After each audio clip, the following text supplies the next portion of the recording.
अर्ध्या रस्त्यात आहे ना आमचं पेट्रोल संपलं, पूर्ण टाकी रिकामी झाली. तर पहिल्यापासून सांगते, झालं असं. हॅलो अँड नमस्ते.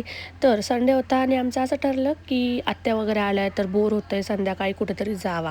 तर आमच्या इथे ना गोदा पार्क झालेलं आहे. खूप सुंदर असं केलं होतं गाईज. आणि संडे होता, तर तुम्ही बघू शकता एवढी गर्दी होती, एवढी गर्दी होती की बस. त्याच्यानंतर इथे डान्सचं पण होतं.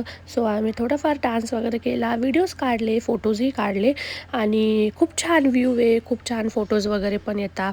आणि येस, आमची कथा बघा कशी मस्त नाचते, एन्जॉय केला. आणि आम्ही उशिरा पोचलो होतो 8 वाजता आणि ते 9ला बंद होतं. त्याच्यानंतर तिथून निघालो फिरून वगैरे आणि आमचं ठरलं की खायला जावा. तर खायला गेलो आणि रस्त्यातच आमचं आहे ना पेट्रोल संपलं. आणि अशा सिच्युएशनमध्ये ना मला तर हसू येतं गाईज. तुम्हाला काय वाटतं ते तुम्ही सांगा, बट मला तर खूप हसू येतं. आणि येस, त्याच्यानंतर तुम्ही बघू शकता इथे सगळे आम्ही रस्त्यावर असे उभे होतो, कोण कुठे होतं तर कोण कुठे बसलं होतं. एका दादानी हेल्प केली आम्हाला, बट ते पेट्रोल पंपापर्यंत जायला एवढं पेट्रोल तर नव्हतं.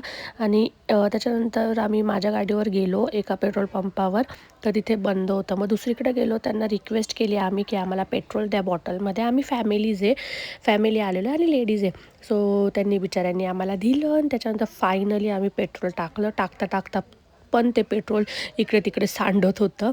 आणि तुम्ही बघू शकता आम्ही कसे उभे सगळेजणं.